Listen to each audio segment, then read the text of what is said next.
सभापति महोदय, ये कहना चाहता हूं कि वक्फ बिल भाजपा के लिए वाटरलू साबित होगा, क्योंकि ऊपर से तो हाँ हाँ कह रहे हैं, लेकिन अंदर ही अंदर बहुत सारे साथी सहमत नहीं है।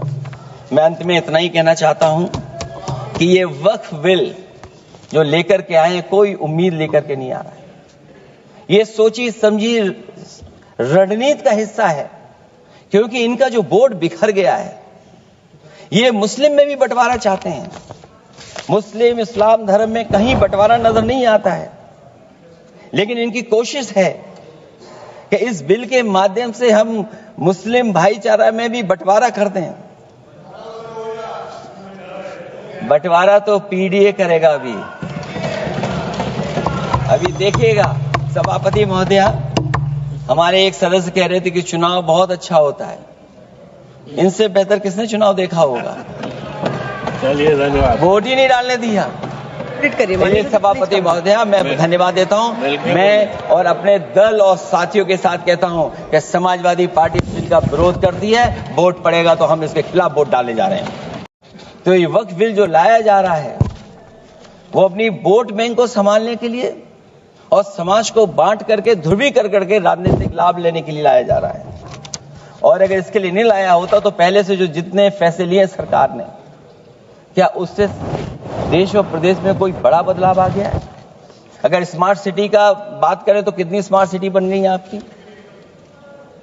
आपके नोटबंदी की वजह से न जाने कितना रुपया कहां निकल रहा है। वो तो आपको काटेगा, और इसलिए काटेगा कि अध्यक्ष महोदय बाहर ये लिखते हैं सत्यमेव जयते, बाहर है लिखते सत्यमेव जयते, भाजपाई अंदर असत्य बात कहते।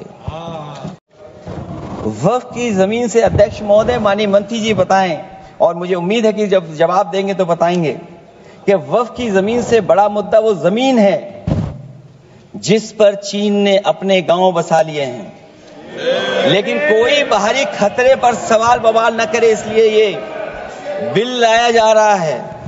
और माननीय मंत्री जहां से आते हैं, जिस प्रदेश से आते हैं, कम से कम ये तो बताएंगे कि वहां कितने चीन ने गांव बसा लिए, घर बन गए हैं। और ये अध्यक्ष महोदय जब ये कह रहे हैं कि इससे कारोबार होगा, अध्यक्ष महोदय, धर्म की चीजों से कारोबार नहीं हो सकता। हमारे उत्तर प्रदेश के मुख्यमंत्री जी ने भी कहा कि कारोबार होगा। वो 30 की गिनती में उलझे हुए हैं, जैसे 30 मार खाए वो। उनसे पूछा कि जान कितनी गई, वो 30। उनसे पूछा कि कारोबार कितने का होगा, 30 गुणा 10,000 करोड़।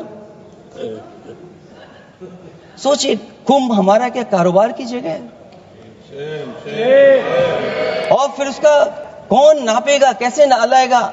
और फिर हमारे माननीय मंत्री जी कह रहे हैं कि जमीन, चाहे वो रेलवे की हो, चाहे वो डिफेंस की हो, वो भारत की जमीन है।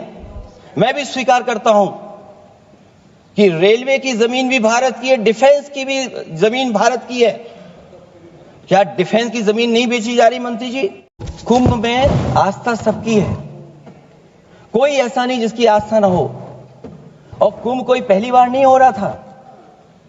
ये भारतीय जनता पार्टी के लोगों ने ऐसा प्रचार किया कि 144 वर्षों के बाद पहली बार महाकुंभ होने जा रहा है, और लोग निकल पड़े।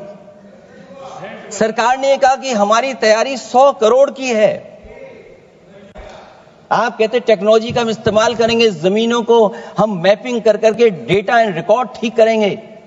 अध्यक्ष महोदय ये बताएं कि वो 30 लोग कौन थे, उनके नाम क्या थे जिनकी जान चली गई? न केवल जान जाने वालों की, बल्कि अध्यक्ष महोदय ये सरकार बताए कि जो लगभग 1000 हिंदू खो गए हैं, जो अभी तक नहीं मिले, जो अभी तक नहीं खोज पाए हैं, वो 1000 हिंदू की सूची कहां है?